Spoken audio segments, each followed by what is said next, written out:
சிவபெருமானை பற்றி எண்ணற்ற பாடல்கள் இருக்கு. தேவாரம், திருவாசகம், திருமந்திரம். ஆனால் சிவபெருமானே பாடிய பாடல் அது என்ன? அதுவும் முக்திக்கு வழி சொல்கிற பாடல்க. அதை இருந்த இடத்திலிருந்தே கேட்கலாமா? குருவில் பார்க்கலாமா? இந்த விரதமெல்லாம் இருக்கணுமா? சந்தேகம் வருது இல்லை? இதுக்கு வள்ளுவர் தான் தீர்ப்பு சொல்லணும். காரணம் வாரியார் தாத்தா சொல்லுவார், வள்ளுவர் சொல்லிட்டாருனாக்கா அது சுப்ரீம் கோர்ட்டு தீர்ப்பு மாதிரி மேலே அப்பீலுக்கு போக முடியாதும்பார். அடிக்கடி வாரியாரை பற்றி சொல்கிறாரு அப்படின்னு சந்தேகப்படலாம். தமிழும் பக்தியும் நிகழ்ச்சியில் வாரியாரை பற்றி சொல்லாமல் வேறு யாரை பற்றி நாம் சொல்ல முடியும்? உலகத்தில் பல பேர் இல்லாதவர்கள் இல்லர் பலர் ஆகிய காரணம் நோற்பார் சிலர் நோலாதவர் பலர். நடுங்கணும். என்னெல்லாம் எழுதி வச்சுட்டு போயிருக்காரு அவர். உலகத்தில் பல பேர் இல்லாதவர்கள்னா இது இல்லாதவர்கள்னு எடுத்துக்காதீங்க. இது ஜிபேயில் ஹலோ ஆமாம் ஒரு 3000 ரூபா போட்டு விட்டுரு, இது வந்துவிடுத்து, எல்லாம் வந்துடும், எல்லாம் பண்ணிடலாம். ஹலோ என்னது நிம்மதியே இல்லை, ஒரு 50 கிராம் போட்டு விடு, ஃபோனை கீழே வைக்கலைன்னா கொஞ்ச நஞ்சம் இருக்கிற நிம்மதியும் கெடுத்துடும். நெஞ்சில் கை வச்சு ஓப்பனாக பேசணும். விளையாட்டு இல்லை ஐயா. அது இருக்கும், இது இருக்கும், நிம்மதி இருக்காது, சந்தோஷம் இருக்காது, சுகம் இருக்காது.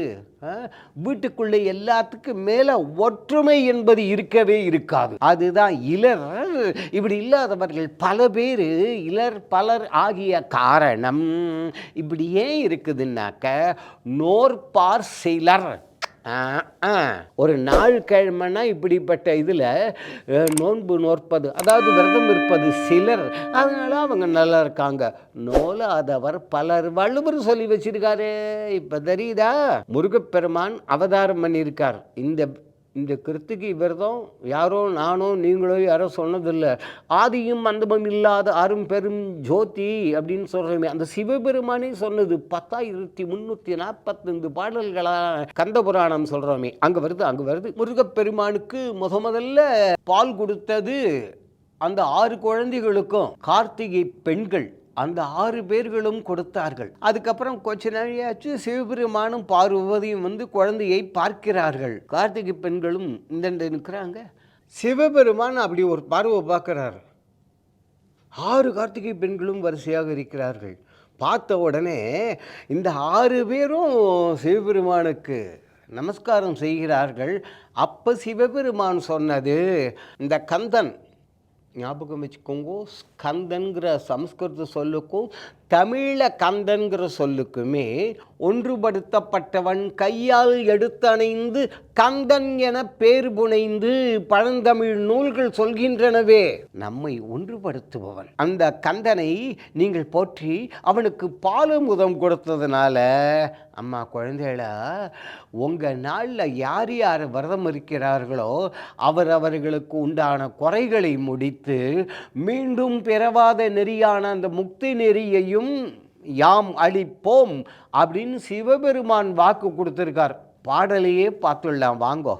சொல்கிற பாக்கியம் அடியனுக்கு, கேட்குற புண்ணியம் உங்களுக்கு.